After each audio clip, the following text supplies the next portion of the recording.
Let's talk about farming, though, because only this week, supermarket giant Morrisons has backed farmers' protests against Labour's inheritance tax raid, which is more bad news for Rachel Reeves, really. Here's James Wright, who's a farmer and agri-tech entrepreneur. James, very good morning to you. Good morning. We've seen over the past week or so, we talked to Alan Miller quite a lot from the Together organisation, and there's been lots of demonstrations up and down the country, lots of tractors being driven around, and there's more demonstrations to come. How important is this intervention from Morrisons? Well, it's fantastic that Morrisons have, not only do they back farmers with the food that they buy, they've got great commitments around buying British, but also they've come out and backed farmers against Labour. And it's simple, the family farm tax devastates family farms, but it's bad for the nation's food security. Yeah. It's farmers who produce the food that we all eat. Well, exactly right. And we keep hearing from Rachel Reeves that it's only a very small number of farmers that are going to be affected by it, to which a lot of farmers say, well, why is it any? You know, why would you be happy with that? Why would you be happy with harming, farmers who are doing a pretty decent job of providing food for the rest of the country at a very reasonable price? And so there's still this disparity, isn't there, between the Treasury figures, the DEFRA figures, and the farmers' own figures?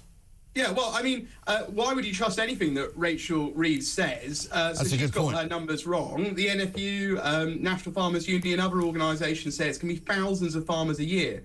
But even if it was 500 farms, 500 of the nation's largest farms, the largest farms produce the most food. Right. So why are we attacking the people who produce the most food and taxing them the most? Farmers already pay lots of tax. We pay VAT, we pay national insurance, we pay corporation tax or income tax when we make a profit, the occasions that we do.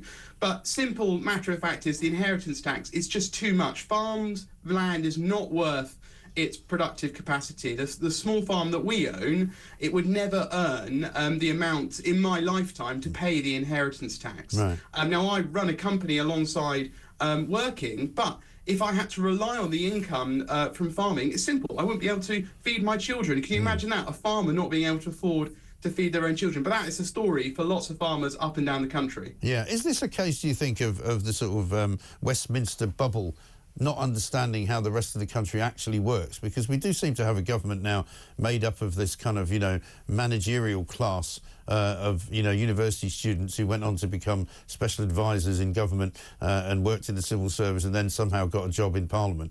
They don't seem to know much about what happens outside of the M25.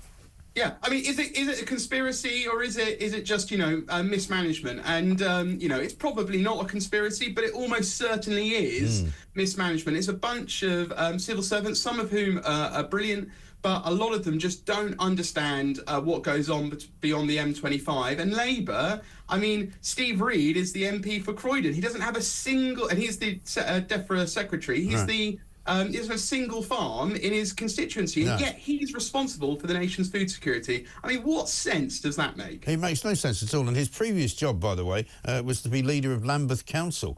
I'm not sure whether there's a city farm or two in that particular jurisdiction, but they don't know much about combine harvesters. I don't think they've ever seen one, And that is the thing that I find quite astonishing, because once you do get outside London, particularly when you live in it, as I do, the world is a very different place. Britain is a very different place to London, isn't it?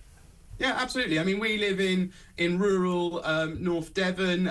If I want to get to my local shop to buy some milk, it's a 20-minute trip there, and then let alone coming back to get my children to school. Yeah, it's a 40-minute round trip. I mean, it's just geographically everything is more complicated, and simply a lot of people, a lot of civil servants, a lot of Labour MPs don't come and visit. I mean, Steve Reed has only visited one farm since he was elected, and the question is, was he wearing welly boots bought by Lord Ali, or was he wearing welly boots that he paid for himself? I think we all know the answer to that one.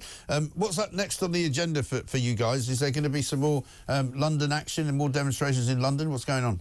Well, I think today farmers are meeting in supermarket car parks to show their solidarity with the public, to meet the public who buy our food and explain why the family farm tax is so bad. There is more action planned over the next couple of months. But the real key date is the spring statement, which we'll have at the end of March. It will be the opportunity for Labour and Rachel Reeves to reverse the family farm tax. But it's not just the family farm tax. There is funding that's given to farmers for capital works, which help us produce food and protect nature, and Labour have put those on hold. And you know, that will devastate the long-term food productive capacity of the nation's farms. So they've got to tell us what's happening with that as well. So there is a lot happening in farming. We've got calving, we've got lambing, and then also we'll have harvest. So we really want to get this done and sorted before then, so farmers can plan for the future and carry on feeding the nation.